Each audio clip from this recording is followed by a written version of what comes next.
Hi, this is Adam Hayward of Hayward Media Coaching in the series what we call Narrative in Motion. And today we want to talk about legacy. What is legacy? Legacy, well, has various meaning. Inheritance from a long-lost relative, perhaps, a bit of money that's left behind for you, the discovery of groundbreaking medicine and what impact that has on society. And today's guest, for me, it's about creation of a tribe, a movement of people that has a reach beyond our own present vision and control. What do I want to talk about it? Well, for me as a director of stories, it's always good to gain an appreciation that whatever you're doing at the time you're doing it is someone may have led the way before you, and an opportunity to reflect, study and learn from those that have paved the way. Hindsight, it's a position, an opportunity to gain wisdom and direction. My special guest today is an internationally renowned DJ, producer, educator, visionary innovator, and the creative mind behind one of the globe's most famous dance music brand experience phenomenons, Miss Moneypenny's. I welcome today Mr. Jim Shaff-Ryan. Welcome to Narrative in Motion. It's a pleasure to meet you, sir. Thank you, Adam. Thank you. First, I think it's important, the subject of legacy, and it's something that when we're in that space, in that moment of innovation, we're not always aware it's taking place. After all, legacy goes hand in hand again with that word hindsight. You don't really know about legacy until time has passed and you can look in a reverse fashion. So can we talk about that moment of reflection when you realized you were on to something bigger than just a couple of turntables and a huge crazy audience? What was that turning point and what did it look like for you, Jim? I mean, that's a difficult question to really answer, because I think from my perspective, we always Moneypenny's kind of continued year in, year out. We started it without a plan. We were doing the Chuff Chuff events prior to Moneypenny's, and Moneypenny's evolved as a result of those. So we realized that we kind of hit on something, but I think at the end, you come to New Year's Eve every year and you think, how long is this going to last for?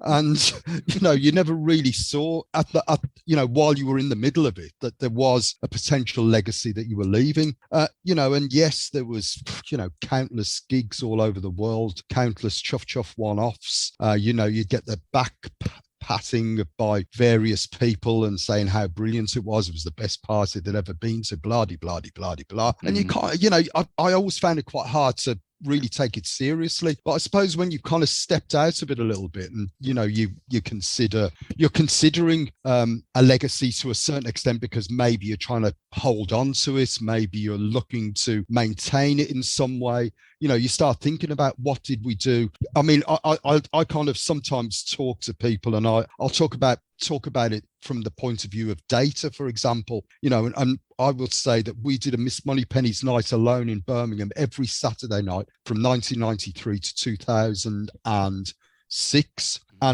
And as a result of that, the numbers would have been at its lowest would have been 700. At its peak, depending on what club we were using, could have been as much as 12 to 1,500 people. So you look at that from a perspective of how many people you actually engaged with as a result of that entity. And this was Birmingham alone.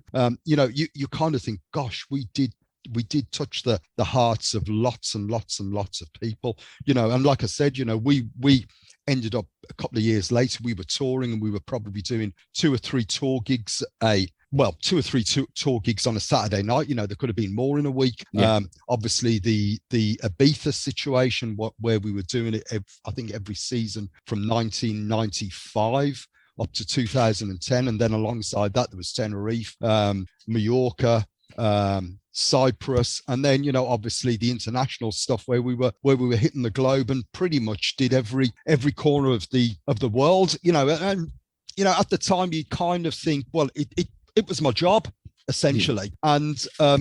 And did we kind of think that we were changing people, we were engaging people as a result of our own creativity and the sort of music perspective that we were trying to put across? Again, that kind of evolved. That didn't happen overnight. When we first started doing Moneypenny's as DJs, I suppose, as the I would like to say one of the people that were engaging in that sound, particularly in the Birmingham area, one of the first people to do that. consider that, you know, what became a sound that essentially the DJs that we were booking at Miss Moneypenny's, pretty much everybody was playing the same, to kind of carving out something that you could identify as your own sound. You know, that probably didn't really happen until 1997, when we started releasing compilations, and from that starting to release singles, where we had to become a little bit more aware of a sound that we were trying to put across. And also, you know, the scene changed. You know, no longer were we prepared to pay stupid money for people that we weren't playing music that we were necessarily into, you know. And as a result of that, we started to try and maybe research a little bit more into the sort of DJs that interpret the sound that we were trying to sell, as a result of, well, I say that loosely, that we were trying to put across, as a result of the club nights initially that we were showcasing. So it became very much a showcase of music rather than a party as such. So yeah, you know, the whole concept kind of evolved, and that took time, and that took I suppose interest in terms of the music, and interest in terms of the music from a ownership perspective. And, you know, I suppose as a result of that, there's a possibility of a legacy. Well, absolutely. There's a couple of things that I'm listening to you saying there. There was one other thing that struck me and reminded me that there was one point in that timeline of dance music where DJs were being paid absolutely phenomenal salaries at that point. And it was kind of the absolute pinnacle of the superstar DJ at that particular point, where, you know, they could earn, you know, thousands and thousands of pounds more than the average person could ever dream and imagine. So as time went on and you became more business savvy, how did you manage that expectation? How did you manage with these people? Did you say, look, you know, this is run like a business. We need to really look at the way that the money is being distributed here, and the way that the business is done. How did you manage that situation? Because that must have been crazy, because everyone's got a budget. Yeah, and when people are pricing themselves out, it must be quite difficult. I mean, we managed it from two perspectives. First and foremost, Chuff Chuffs were one-offs, and they became, you know, probably, you know, I don't really want to blow my own trumpet, but certainly they were considered one of the pinnacle gigs in the UK for DJs to connect with. Mm-hmm. And they were on a Sunday, which wasn't a normal time. There weren't bank holidays as such, so they were placed on an unusual time. And as a result of the view that people had of these gigs, DJs were certainly prepared to lower their expectations in terms of salary. Mm-hmm. And, you know, in many, I mean, I remember people like Eric Murillo just banging the door, asking to play Chuff Chuff, and prepared to do it for his traveling expenses. Yeah. So, you know, it was perceived to be I suppose a tick in their box to say that they've done Chuff Chuff. So we were in a very, very fortunate position from that point of view. Whereas with Miss Moneypenny's, I think what we realized, because a lot of the really big the DJs that were being paid huge salaries at that time, and, you know, let's be honest about it, they weren't being paid what the huge DJs are being paid now. You know, it was certainly not that type of figure. But yes, you know, some of them have been paid tens of thousands of pounds, which, you know, for a couple of hours work isn't too bad, really. It's not too shabby at all. No.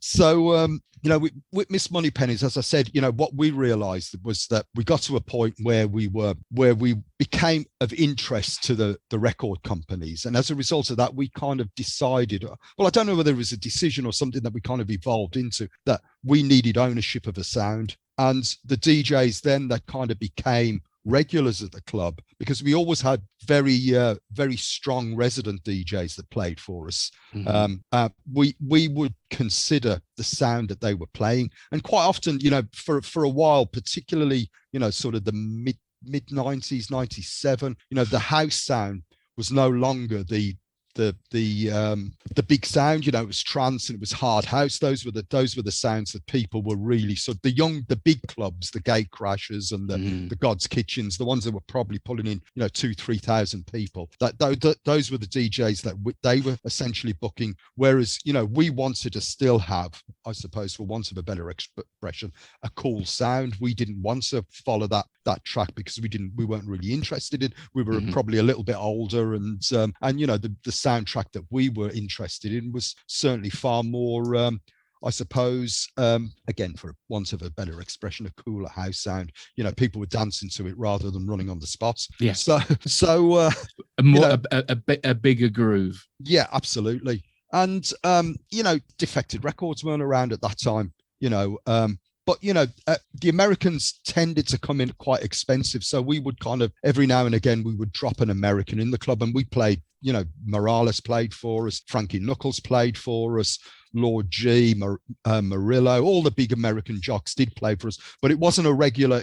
These would be lost leaders that would play maybe once every 6 months, just to kind of the occasional treat for absolutely. For the fans.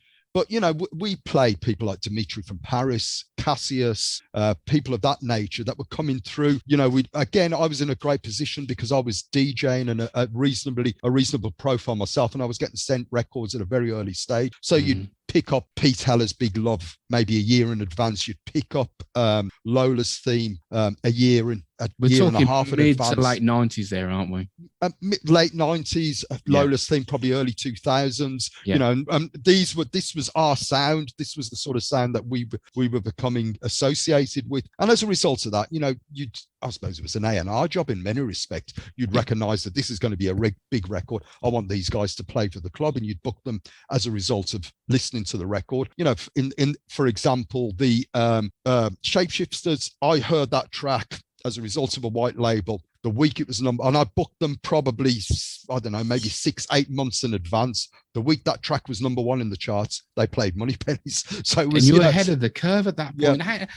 Yeah. We talk about this incredibly exciting period in your business career. But let's not forget as well, the excellence was there for sure, and the quality of the music, the style, but this branding, this feeling of exclusivity that I observed from an outsider's perspective, because Moneypennies for me at that point, because of the scene I was a part of, was like the other side of the street. But we always looked across the street at this sort of glamorous, almost like Monte Carlo kind of style, just the aspirational life. How did you achieve that? It was like it was like a piece of magic. It was like that thing about, if we get in, won't you get in? That sort of. Yeah. How was that achieved? I mean, me and my brother owned a clothes shop. First and foremost, we owned a clothes shop called the Depot, and the Depot kind of became the epicenter of rave, dance, music, culture. We sold tickets for all the big rave events. We sold ticket tapes and merchandise for the rave organizations. That became a stream of income for us. Like Fantasia and stuff. Like that. Absolutely, Fantasia. I mean, I played the first Fantasia in what they described as the mellow room in those days, or the mellow tent.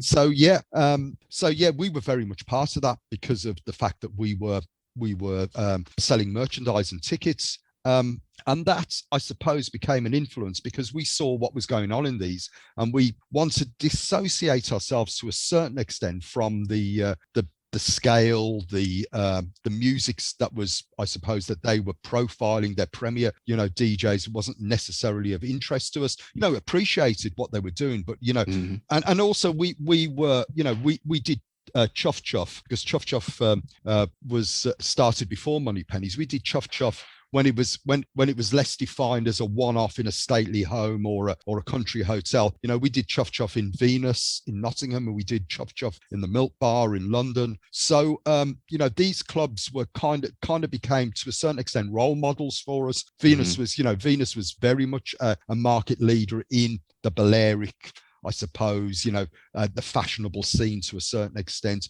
And going back further in Birmingham, we remember, me and my brother remember clubs like the Rum Runner, which again had that sort of glamour, if you like, or, the new romantic people dressed up to go there. So that was very much part of our DNA. And I think when we kind of wanted to define what Miss Moneypennies was about, that was again in our sort of vision. And I think also because we own a clothes shop, and we were looking, and when I say that, we were selling tickets to everybody for these raves. There was an element of people that we didn't necessarily want to go to our club, not because we were being in any way snooty or what have you, but we knew that was an element of trouble, that if you associated or allowed certain people to go, they would potentially take advantage of the situation. Yeah. And so we were in a fortunate position to be able to kind of pick and choose as a result of the fact that we had frontline connectivity with the people that were going to events. And we could say to people, come try Moneypennies in the club. We'd even, back in the day, our mailing list was created as a result of people coming into the shop buying tickets. And, we would kind of say, oh, you'd enjoy what we're doing. Give us your name and address, or you've bought a Sasha tape, give us your name and address, and we'll send you some gumph about what we're doing. So yeah, it was kind of, it was a on the ground thing, but also, when we first started Moneypennies was a 1-floor club, and I think the official capacity was probably only about 400 people. I mean, we squeezed a lot more than 400 people in there, but there was a limit to the amount of people that we could get in there. So that kind of gave us the opportunity to create this idea that it was glamorous and it was, and there was a strict dress policy. But, our intention was, I suppose, wholeheartedly to have a mixture of people. It was gay friendly, it was female friendly, and because of the place where it was being because of the city where it came from, it was diverse in terms of the people that came there. So there was an element. People often accuse Moneypennies of being, elitist and what have you. Mm-hmm. But that kind of became part of its mythology rather than the actual intention. The intention was to keep out trouble. The intention was essentially to make sure that the people that came, that did dress up, that wanted a sense of individuality, that they were safe within the environment that we were offering them. So it kind of evolved in response to that. Yeah, and I think there was a lot of comparisons at the time to the drawing parallels to Studio 54, that sort of era of disco, because obviously the parallels between the gay scene in New York and the gay scene in the UK, and the acceptance of diversity. The sort of feelings are quite similar, but it's a very different club. Now, you spoke a few moments ago about you and your brother running the depot, and all good stories to me. There's always an opportunity to rewind the clock even further, and it's a subject I love to talk about. Right now, we can talk about the cool answer to this, but I want to know what the real answer to this is. Right? When you were a kid, what was the first record you bought? Okay, the first record that I acquired wasn't what bought, and this is kind of giving you an idea of how long I've been around. Was a friend of mine that lived across the road from me, and I didn't even have a record player at the time. So this would have been the sort of early 70s. Gave me a copy of the Moves, "I'm a California Man." That was the first record I ever physically owned, and the first album. Again, I bought it off a guy that I went to school with. Was Slade Est. I don't think you could get more Midlands than that. No, absolutely not. No, so in both cases, definitely. Well, as you've been kind enough to reveal what yours was, mine was a little bit later. Right. I think Carpenters, "On Top of the World." Oh, right. Okay. Cracking little song. Yeah, absolutely. Yeah. And a little bit later, I think I may have gone down the kids route really, and got the Smurf song, Papa Smurf. Okay. Yeah. And the Frog song, Paul McCartney. A little bit later on than that. Yes. And I think for me, the turning point was probably Prince, "Purple Rain." Yeah, well, I suppose the turning point for me really was, from being from Handsworth, and there was always a reggae element to the records that I bought. But Bowie was around in our era, which had certainly had a big influence, I suppose, in the way that we think. Roxy Music, and I suppose the first job that I had, I remember buying a load of records. Susan Cadogan, "It Hurt So Good." Let me think, what else? Steve Harley, "Come Up and See Me, Make Me Smile." Yeah. Oh God. Now this is digging deep. Yeah, no, this is really digging deep. Gosh, I can think of the title. "Been So Long Since I've Seen You, Come Over, Darling." I mean, I could go on. It is scraping the barrel somehow. But, not in the slightest. Yeah. The bottom of the old record box, at least. No, definitely, yes. So now we have got a little bit of an understanding of your musical history, and of course, one more mention. Notable mention from Handsworth, of course, would be Steel Pulse. Absolutely, yeah. Reggae has been a part. I don't mind touching on this for a moment. Reggae and Birmingham have been hand in hand since the late 50s, early 1960s, and particularly with Handsworth having such a large population from the West Indies. And it really was the first place I remember hearing those wonderful sounds from there. That must have had a huge impact on you as a lad growing up in that area. Yeah, I mean, again, you took it for granted. We were living, in Handsworth, and that it was normal for us in that environment to hear that type of music alongside hearing Asian music, and Sure. and so.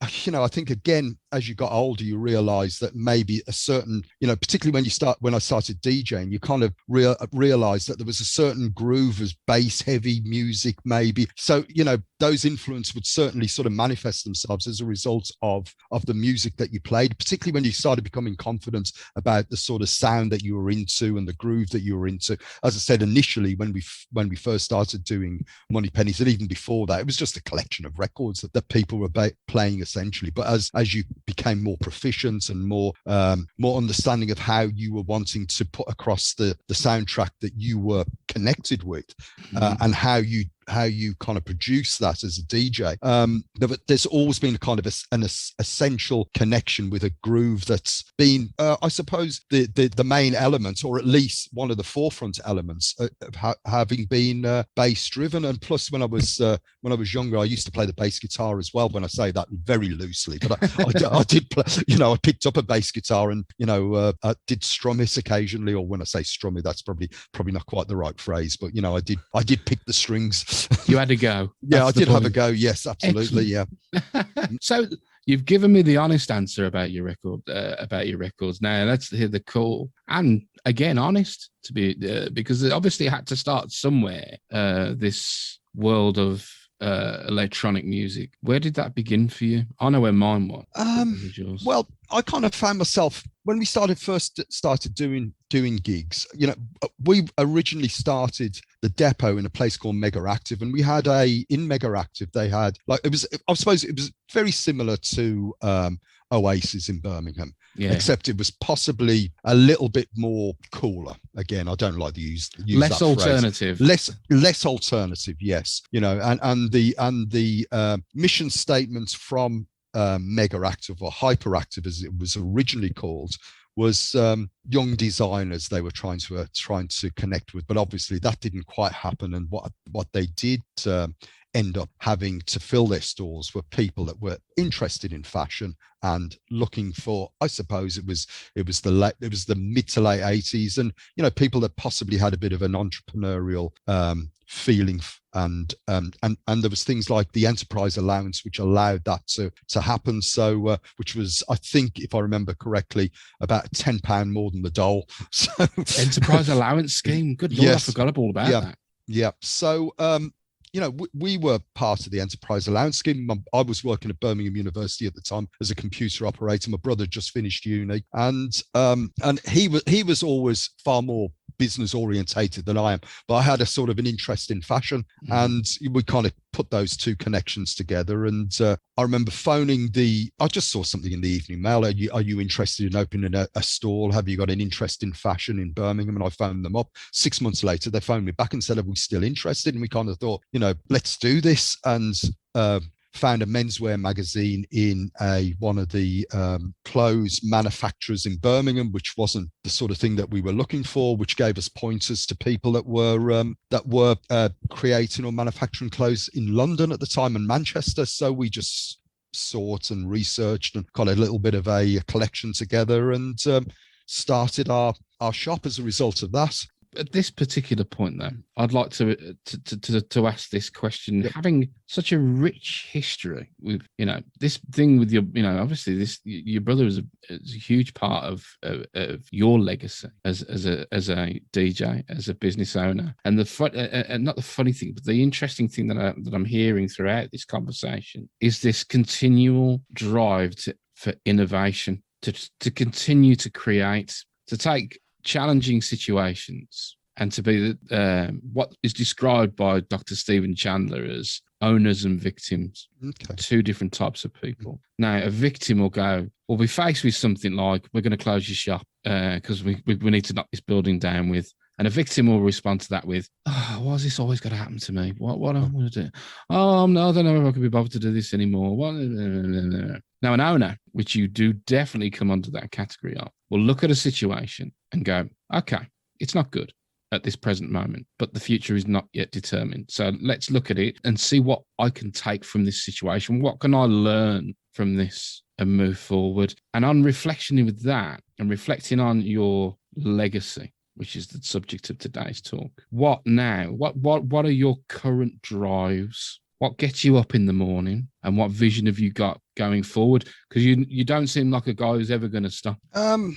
Well, I mean, my life has changed as a result of the fact that I'm now in education. It's probably only in the last couple of years that I've actually started appreciating the fact that I'm in a position to pass on something that's positive to young inner city kids that may need a role model of some sort. So I'm aware of that, and I'm quite passionate about that. But as I said, that's kind of that didn't happen straight away. No. But I'm still involved in a lot of projects. I do that little pout event with a guy, which I suppose is still very much house music orientated, which still is my passion in terms of music. Mm-hmm. And so I'm endlessly. I mean, I'll probably get more music sent to me now than I ever had when I was playing, just because of the nature of the way that music is produced these days and the way that it's so accessible and so easy for people to send it out to promote it. So I could spend my life, days and days, hours of my life listening to music. So I've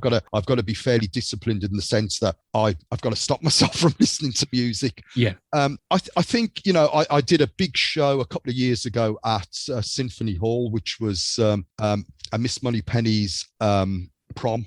We described as a prom, which was I engaged with Birmingham Gay Symphony Orchestra, and they played the backing track. I put the sound together, and we tried to make what's become a medium as such for dance music, particularly for the older audience. Mm-hmm. We tried to interpret it as a Moneypenny's perspective from that. So yes, there was an orchestra. Yes, there was the orchestra were playing tracks that were associated historically with Miss Moneypenny's, but we included the glamour and the dancers and drag and what have you on the front of the stage, alongside some of the biggest singers in the industry that were singing their original tracks, and we also used the backing vocalists, black voices, who are a really recognized Birmingham gospel group. So yes, again, that was a big project, but that's evolved now to, I'm working presently with Black Voices to do something similar to the gospel house choir. Mm-hmm. So I'm presently working with them in terms of choosing a collection of tracks and arranging those tracks for them to interpret, because they're incredible singers, and for them to now try and put a stamp of their sound onto what I suppose Miss Moneypenny's and Jim Shaffrine have been associated with musically. And also I'm working on a musical concept. I trademarked the name a number of years ago, Ibiza the Musical, of which I finished writing probably about 6 years ago. And I'm now slowly kind of trying to make that happen. Prior to COVID, prior to lockdown, we did a reading of it, and it read reasonably okay. There's still, mm-hmm. It's still in first draft mode, so there's still a little bit of work to do. But I'm really passionate about getting that on the stage. And again, the what I'm aware of, again, going back to what I was saying originally, is the amount of people, that have engaged with Miss Moneypenny's alone, and outside that